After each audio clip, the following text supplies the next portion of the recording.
actualidad geopolítica con la mirada de nuevo en Rusia y Ucrania. Se dice que Estados Unidos y Rusia están negociando un plan secreto para la paz, un plan que podría presentársele a Zelensky directamente como un hecho consumado, un plan que no tiene en cuenta a Ucrania ni tampoco a Europa. Y lo último que sabemos por parte del Kremlin es que una llamada telefónica inmediata podría establecerse entre Vladimir Putin y Donald Trump. Dice Dmitry Peskov, el portavoz del Kremlin, que si es posible, si es necesario, pues se organizaría esa llamada telefónica entre ambos líderes. Las fuentes apuntan a que esta misma semana podría salir adelante este plan, un marco inspirado en el mismo de la Franja de Gaza, promovido por Donald Trump, 28 puntos y, por el momento, de las pocas cosas que sabemos, de los pocos detalles que estamos pudiendo rascar, supondría la cesión total del Donbass por parte de Ucrania a Rusia. Este es uno de los aspectos que analizaremos a continuación en este ratito de tertulia, entre otros muchos, con Guillermo Santos, socio director de iCapital. Guillermo, ¿qué tal? ¿Cómo estás? Hola, ¿cómo estáis? Muy bien, gracias. Muchas gracias por acompañarnos. Gracias también Miguel Villarejo, corresponsal económico en The Objective. Miguel, buenas tardes. Hola, buenas tardes. Encantado de estar aquí con vosotros más tarde. Bueno, os voy a lanzar la bomba en primer lugar. ¿Qué validez, veracidad le dais a estas informaciones sobre un plan secreto para la paz en Ucrania? Guillermo. Yo le doy bastante que se produzcan las conversaciones. Tú piensas que estamos ante una carrera que inició ya hace algunos meses Donald Trump, presidente americano, para ganar el Premio Nobel de la Paz. Esto es así. Y se cree que es el... Bueno, Estados Unidos no se lo cree, es la pura verdad, es el sheriff del mundo más que nunca en estos momentos, y él pues es el líder de ese mando, ¿no? Entonces, Putin lo que no quiere es una postura pública de cesión, ¿no? Por eso todas las reuniones que ha habido hasta ahora estaban abocadas, a mi humilde opinión, al fracaso, ¿no? Con Zelensky, sin Zelensky, Trump por un lado, llamadas y demás. En cambio, esto que, la verdad, según tengo entendido, he mirado cosas y demás, son bastantes puntos los que, en teoría, se llegaría a un acuerdo.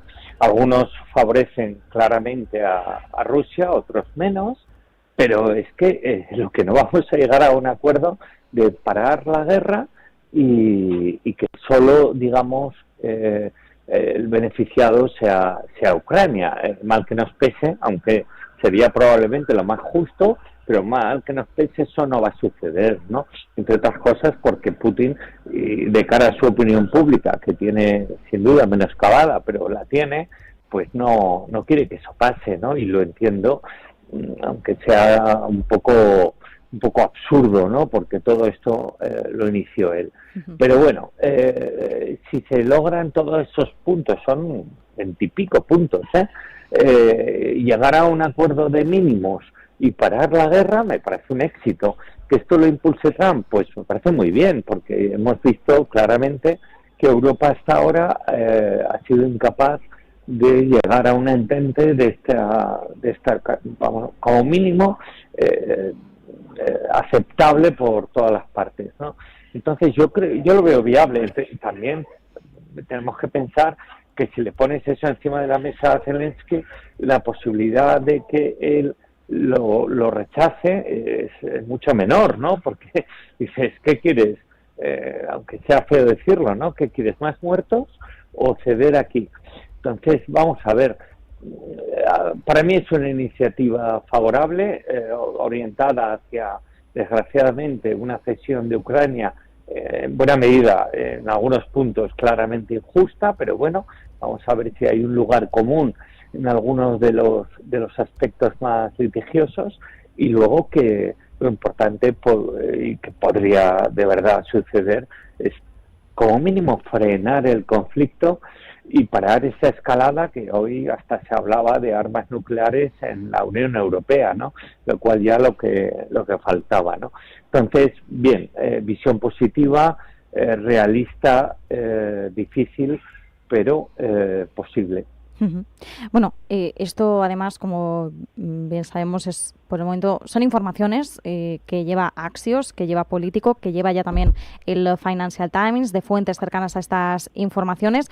Vamos a ver, efectivamente queremos darle credibilidad a todo lo que sea una capitulación del conflicto, pero claro, el diablo está en los detalles. De todas formas, yo voy a ejercer de periodista mal pensada, porque todos tenemos que ser un poco críticos, y claro, esto llega en un momento propicio, ¿no? Ahora que la atención mediática en Estados Unidos sobre Donald Trump se estaba centrando en torno al caso Epstein, de repente volver a hablar de la posibilidad de una paz en Ucrania, claro, hace que el foco se disperse y probablemente poco a poco se vaya alejando de Trump para centrarse más en esta cuestión. Miguel, yo no sé si lo ves así también. Claro, o sea, evidentemente, yo creo que tenéis razón todos.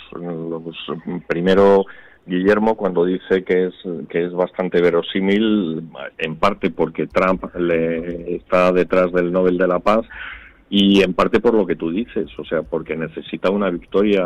Él lleva 300 días en la Casa Blanca y el balance no es positivo en ningún ámbito, ni en el económico, ni en el internacional, ni en el interior. Entonces esto le da un alivio. Pero dicho esto, yo creo que hay que tener en cuenta también el punto de vista de Putin. Hace poco The Economist publicaba un artículo en el que explicaba que Putin no tenía una estrategia definida para Ucrania. En el campo de batalla, las ganancias territoriales son exiguas y se consiguen a costa de enormes pérdidas humanas y materiales. Por eso había entrado en una especie de guerra de desgaste económica, con la que intentaba socavar la paciencia de los ucranianos y agotar los recursos de los europeos.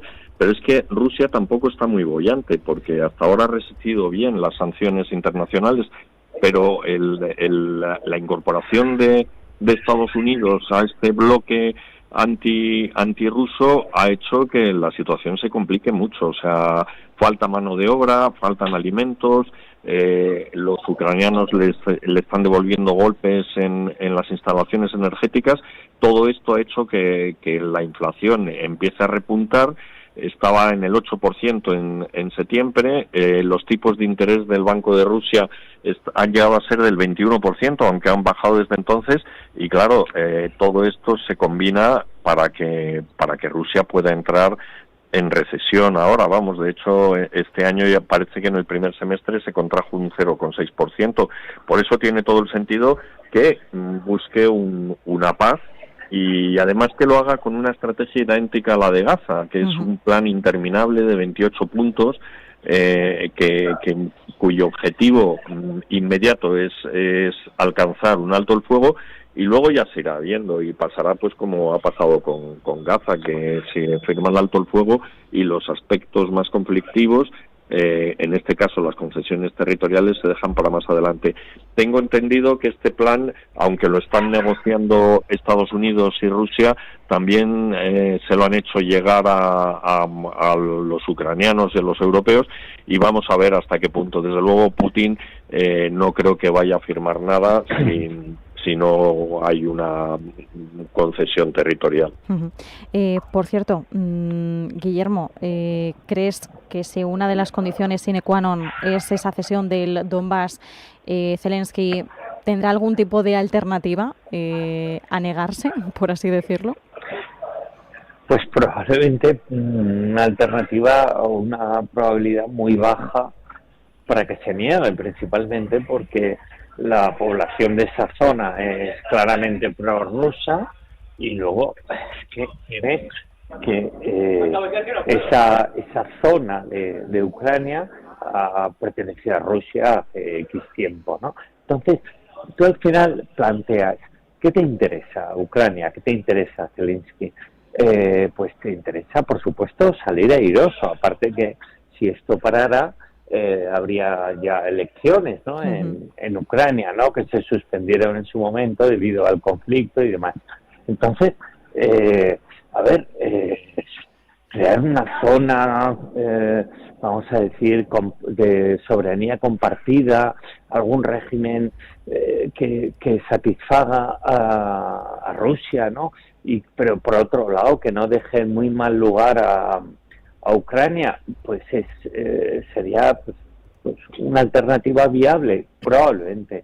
Al final es que la posibilidad de que Putin diga, perdonadme, mira, me he equivocado desde el minuto 1, esto es un absurdo, y esa posibilidad no figura, ¿no? en el orden del día, ni en ninguna reunión, ni en el mapa de... Entonces, siendo pragmáticos, pues bueno, sí, Donbass probablemente acabe, como mínimo, ya digo, con una soberanía compartida o un régimen en esta línea que permita a Rusia, de alguna manera, salir airosa después de lo que ha hecho, que es absolutamente inaceptable, pero, en fin, y también, asimismo, a Zelensky, decir, bueno, esta parte de nuestra población que quiere, que parece ser que es así, incorporarse a Rusia, pues va a tener la posibilidad, en su caso, de hacerlo, de ganar ciudadanía, en su caso, nacionalidad, en fin. Pero la solución perfecta no existe, ¿no? Como no existía tampoco efectivamente en Gaza, ¿no? Todavía en Gaza más complicada, ¿no? Porque el mundo árabe pues tiene además otros componentes más pasionales, ¿no? que la pura geopolítica.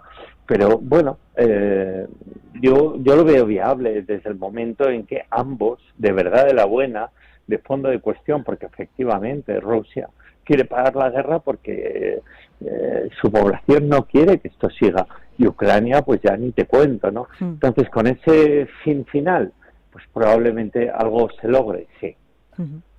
Pasando al tema Epstein, sabemos que la Cámara de Representantes votó a favor este martes, ayer mismo. El Senado, sin votación formal, directamente también dio luz verde. Es un proyecto de ley para desclasificar los archivos Epstein que pasará directo ya al escritorio del despacho Oval de Donald Trump. Necesita su firma. Y hay una cuestión en el ambiente, si podría haber un veto, porque Mike Johnson, el presidente de la Cámara de Representantes, cuando se le ha preguntado por ello, él ha dicho que tanto él como el presidente Trump están decepcionados con que no se hayan hecho modificaciones. Dice que ese proyecto de ley necesitaba esas modificaciones, que entonces sí podría haber salido adelante, pero que tal y como está el asunto, bueno, pues no ha querido decir ni que sí ni que no al posible veto de Trump. Miguel, teniendo en cuenta cómo están los ambientes de caldeados, teniendo en cuenta cómo la aprobación, el nivel de aprobación de Donald Trump ha caído al 38%, nivel más bajo desde que volvió a la Casa Blanca, según Ipsos Reuters, ¿realmente le conviene a Donald Trump vetar esta desclasificación de archivos? Claro, Trump desde luego está en una situación muy crítica desde el punto de vista del apoyo popular. El balance de sus 300 años no es muy positivo. En lo económico está la incertidumbre que han provocado sus políticas arancelarias y el incremento del gasto público.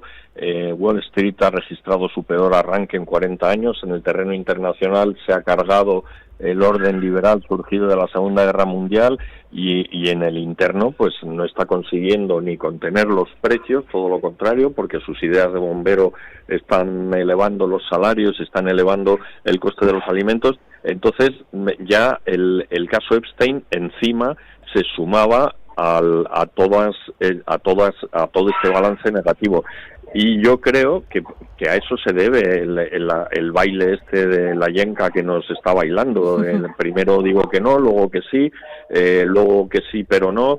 En fin, yo creo que él pensaba que liberando los papeles esto por lo menos conseguiría anotarse un punto ante la opinión pública, porque no olvidemos que la opinión pública lo culpa del cierre de la administración y en general el acoso, las redadas de inmigrantes han hecho que el voto de los hispanos que consiguió en las elecciones presidenciales se haya pasado otra vez a las filas demócratas.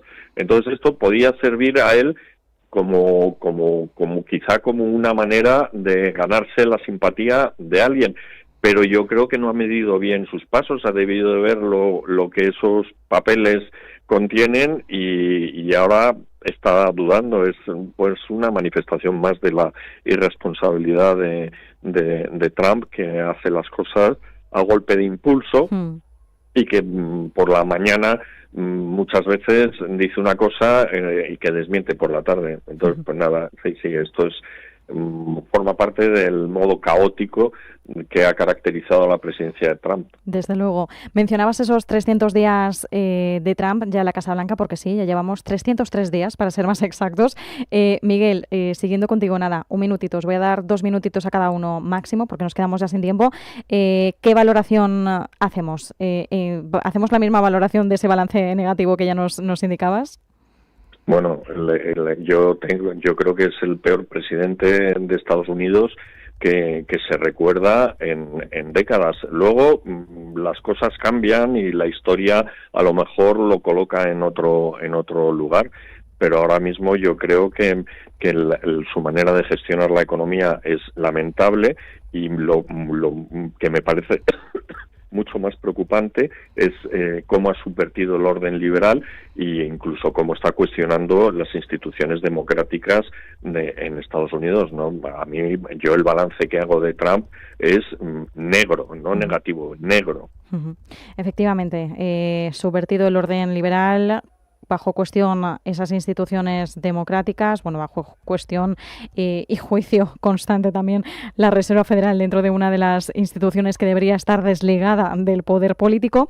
Guillermo, ¿cuál es tu valoración de estos 300 días, algo más de 300 días de Donald Trump? 2 minutitos.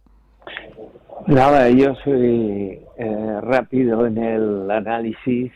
Para mí han sido menos negativos de lo que podría haber sido, visto la primera fase o la fase inicial de su mandato, porque claro, este es un hombre al cual le da exactamente igual las consecuencias de muchos actos y sobre todo de muchas declaraciones, ¿no? Bueno, entonces a partir de ahí puedes construir lo que quieras, ¿no? Y puedes ocasionar cualquier destrozo.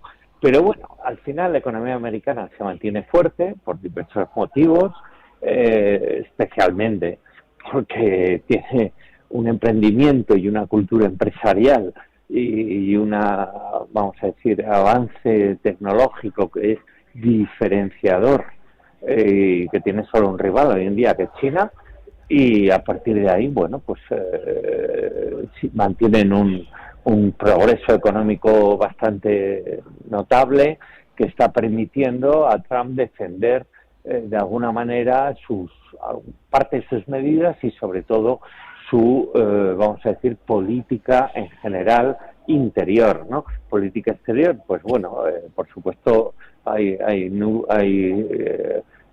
sombras de todo tipo y alguna luz, como el tema de Gaza, que de alguna manera, bueno, le intervino y favoreció. Pero lo más importante en el corto plazo es, efectivamente, qué pasa con la Reserva Federal y los tipos de interés, y qué pasa luego, asimismo, con los mercados, especialmente las bolsas. El efecto riqueza da vida a la economía americana y a la población americana. Vamos a ver si el efecto riqueza se mantiene, porque las bolsas como mínimo no caen mucho, pues Trump tendrá mejor imagen. Es así para mí, por un lado de triste, pero de realista. Pues con esto nos quedamos. Guillermo Santos, socio director de iCapital, Miguel Villarejo, corresponsal económico en The Objective. Muchísimas gracias a ambos. Un fuerte abrazo. Gracias. Igualmente. A vosotros. Un abrazo. Hasta pronto.